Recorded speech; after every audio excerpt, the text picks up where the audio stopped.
The scale of the problem is the fact that it's organised criminal gangs who are setting up networks in order to defraud the insurance companies. The scale is difficult to identify because we can only say what's been reported and recorded as a fraud, and in the past 2 years it's estimated about 60,000 cases of fraud from cash to crash have been recorded. But the first thing is detecting it. Because of the way the criminal networks operate, and the fact that they're using cars out on the roads and people to crash into them, first of all, it's difficult to detect. For police officers who turn to the scene, they may not necessarily know what they're dealing with. It may just be a normal road traffic collision to themselves. That moves on to the insurance companies. The insurance companies, although very wise to this type of fraud, don't always pick up on some of them. So it's a challenge just identifying it. And then where do you go from there? Where does it sit? Who deals with this type of crime? It's not your burglary, robbery, your organised, gang violence. So, where does it sit? Sort of nationally, the Metropolitan Police are fortunate that we've got a small team to deal with this type of fraud, but not everybody has.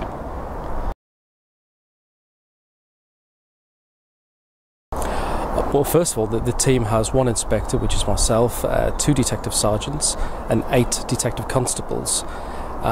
We've evolved really in the past 2 years. We started looking at a different form of cash for crash and have moved on to what's known as induced collisions, which is where the collision happens on the road network with innocent members of the public.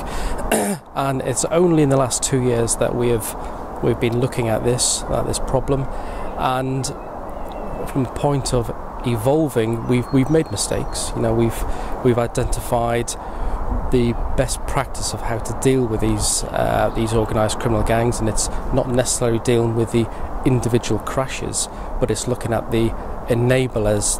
It's the accident management companies, it's the engineers, possibly the doctors and the solicitors who may well be involved. So yeah, we've certainly evolved, and we've identified some best practices.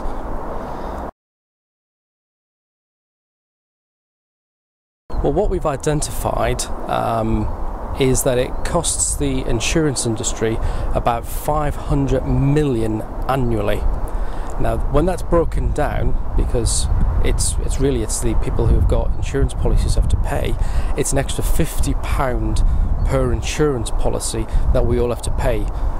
So we are funding these organised networks, and in relation to where their money goes, there have been some potential links to counter-terrorism issues, and it's really just them being greedy. It's an easy source of money. It's pretty low risk because it's only just starting to come into the forefront of people's minds. So low risk of being captured and easy money.